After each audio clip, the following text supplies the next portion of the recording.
जब भी हम शॉपिंग करने जाते हैं ना, तो उसके पीछे ना एक पूरी की पूरी साइंस काम कर रही होती है। एक छिपा हुआ विज्ञान जो हमारे हर अनुभव को एक खास आकार देता है। तो चलिए आज मर्चेंडाइजिंग की इसी दिलचस्प दुनिया में थोड़ा और गहरा उतरते हैं। कभी ऐसा महसूस हुआ है कि कुछ दुकानों में घुसते ही बस अच्छा लगने लगता है, सब कुछ एकदम सही जगह पर होता है और शॉपिंग करना मजेदार हो जाता है। तो क्या ये बस ऐसे ही हो जाता है? मतलब एक इत्तेफाक है? शायद नहीं। तो आज हम क्या क्या देखने वाले हैं। सबसे पहले रिटेलिंग और मर्चेंडाइजिंग का फर्क समझेंगे। फिर मर्चेंडाइजिंग की कला क्या है, इसकी प्लानिंग कैसे होती है, एक बढ़िया स्ट्रैटेजी कैसे बनती है, और आखिर में एक परफेक्ट प्रोडक्ट मिक्स कैसे तैयार होता है, सब पर बात करेंगे। तो चलिए, सबसे पहले और सबसे बेसिक सवाल से शुरू करते हैं। रिटेलिंग और मर्चेंडाइजिंग, ये दो शब्द ना अक्सर लोग एक ही समझ लेते हैं, पर असल में ये दो बिल्कुल अलग-अलग चीजें हैं। एक है क्या और दूसरा है कैसे। देखिए, रिटेलिंग का मतलब सीधा सादा है ग्राहकों को सामान बेचना, बस इतना ही। लेकिन मर्चेंडाइजिंग वो पूरा प्रोसेस है कि उस सामान को कैसे बेचा जाए, कैसे प्रमोट किया जाए। इसमें प्रोडक्ट चुनने से लेकर उसे दुकान में सजाने तक सब कुछ आ जाता है। सही मायनों में मर्चेंडाइजिंग रिटेल का दिल है।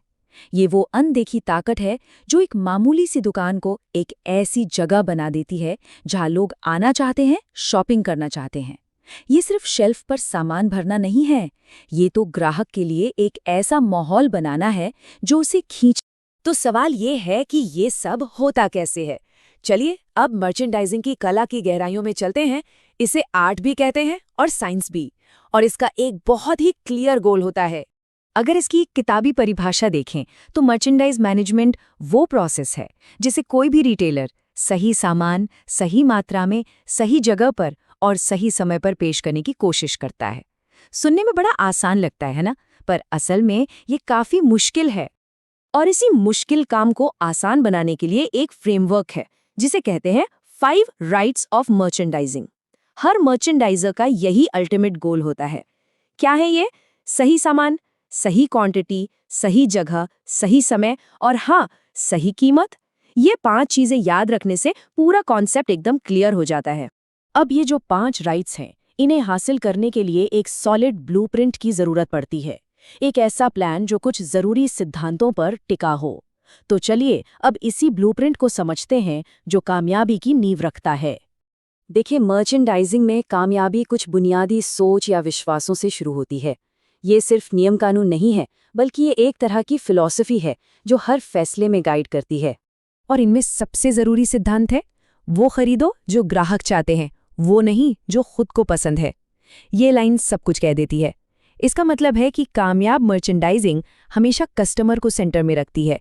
बायर की अपनी पसंद नापसंद बाद में आती है, पहले ग्राहक की पसंद। इसके अलावा 2 और बहुत पावरफुल प्रिंसिपल्स हैं। पहला, वैल्यू ऑफर करो। ग्राहक हमेशा वैल्यू ढूंढते हैं और वैल्यू का मतलब हमेशा सबसे सस्ती चीज नहीं होता। और दूसरा, कंसिस्टेंट रहो। मतलब स्टोर में जो भी प्रोडक्ट्स हैं उनकी चॉइस और क्वालिटी स्टोर की इमेज से मेल खानी चाहिए, हमेशा। ठीक है, तो सिद्धांत तो समझ आ गए। अब अगला स्टेप है प्लानिंग। तो सवाल ये है कि रिटेलर्स आखिर ये अंदाजा कैसे लगाते हैं कि क्या खरीदना है, कितना खरीदना है। इसके लिए मोटे तौर पर 2 तरीके अपनाए जाते हैं। ये जो प्लानिंग पिरामिड है, ये दिखाता है कि किसी भी रिटेल कंपनी में फैसले कैसे लिए जाते हैं। और इसमें 2 बिल्कुल उल्टे तरीके दिखते हैं। एक है टॉप डाउन और दूसरा है bottom up. Top down planning में क्या होता है, कंपनी के बड़े लोग पहले बड़े बड़े टारगेट सेट करते हैं और फिर वो प्लान नीचे अलग अलग प्रोडक्ट्स तक आता है। ये तरीका अक्सर नए रिटेलर्स के लिए काम करता है। वहीं बॉटम अप में कहानी उल्टी है। इसमें अलग अलग स्टोर के सेल्स डेटा से शुरुआत होती है और फिर उन सबको जोड़कर पूरी कंपनी के लिए एक प्लान बनता है। ये उन पुराने और बड़े रिटेलर्स के लिए अच्छा है जिनके पास सालों का डेटा होता है।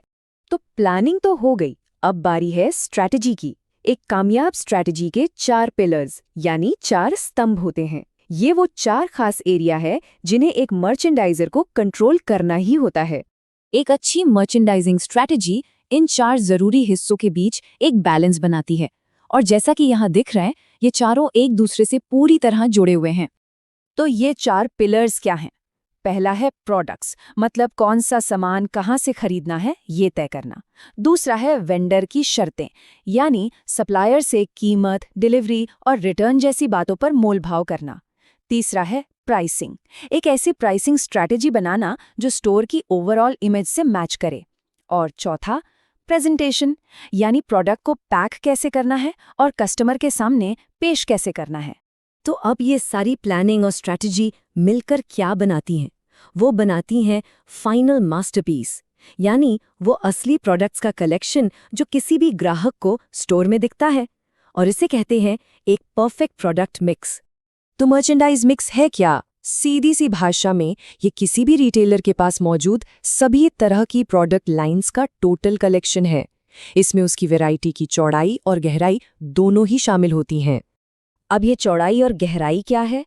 देखिए, चौड़ाई का मतलब है कि कितनी अलग अलग कैटेगरी का सामान मिलता है, जैसे इलेक्ट्रॉनिक्स, कपड़े, किराने का सामान, ये सब। और गहराई का मतलब है कि किसी एक कैटेगरी के अंदर कितने ऑप्शंस हैं। जैसे अगर आटे के 10 अलग अलग ब्रांड हैं तो वो उस कैटेगरी की गहराई हुई। इस मिक्स को बनाने के लिए कई तरह के प्रोडक्ट्स को बैलेंस करना पड़ता है। कुछ होते हैं स्टेपल्स या क्लासिक्स, मतलब वो सामान जिनकी डिमांड हमेशा रहती है, जैसे जुराबें, चीनी या सफ़ेद शर्ट। फिर होते हैं सीजनल्स, जो किसी खास मौसम या त्योहार पर बिकते हैं, जैसे दिवाली की सजावट। और फिर आते हैं फैड्स, जो बहुत कम टाइम के लिए आते हैं और एकदम से छा जाते हैं। तो देखा, एक छोटे से आइडिया से लेकर एक बहुत ही ध्यान से सजाई गई शेल्फ तक मर्चेंडाइजिंग का सफ़र कितना लंबा है। यही वो चीज़ है जो एक दुकान को सिर्फ सामान रखने की जगह से बदलकर ज़रूरतों का समाधान देने वाली जगह बना देती है। तो अगली बार जब कोई शॉपिंग पर निकलें तो क्या शेल्फ के पीछे छिपी स्ट्रैटेजी को देख पाएगा? हर प्रोडक्ट, हर डिस्प्ले, हर कीमत, सबके पीछे एक कहानी है। और आप